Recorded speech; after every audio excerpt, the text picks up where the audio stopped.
से अल्लाह इंसान से बड़ा प्यार फरमाता है, मुसलमान से बड़ा प्यार फरमाता है। अल्लाह ने फरमाया नहनु अक़रबु इलैहि मिन हब्लिल वरीद।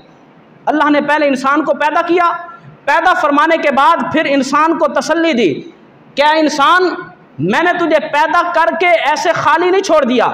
मिसाल के तौर पर अगर कोई इंजीनियर कोई कोठी कोई मकान तामीर करता है ना, आजकल हम अगर किसी माहिर कारीगर से कोई चीज़ भी बनवाएं, जब वो बनाकर जाने लगता है ना, पता क्या कहता है, वो कहता है कि इस जो मैंने शाहकार बनाया है इसको हर कारीगर के हाथ ना लगवाते रहना, अगर कोई चीज़ ख़राब हो जाए तो मुझे ही बुलाना।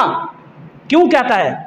उसको पता है कि इसके अंदर क्या क्या खुसूसियत है, कौन सी तार कहाँ पर जुड़ी हुई है, कहाँ का कनेक्शन कहाँ पर है।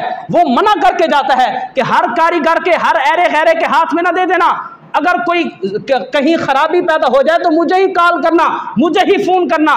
तो गोया कि अल्लाह तबारक व तआला ने भी इंसानियत की तख्लीक फरमाकर अल्लाह ने इंसान को ऐसे नहीं छोड़ दिया।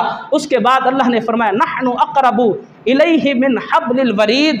ए इंसान, हमने तुझे पैदा तो कर दिया, अब हम तेरी शहरग से भी ज़्यादा करीब बसते हैं। अगर तुझे कोई मसला पेश आए तो मुझ रब के दर पर आना, कहीं और न भटकते रहना, मेरे दर पर आ जाना।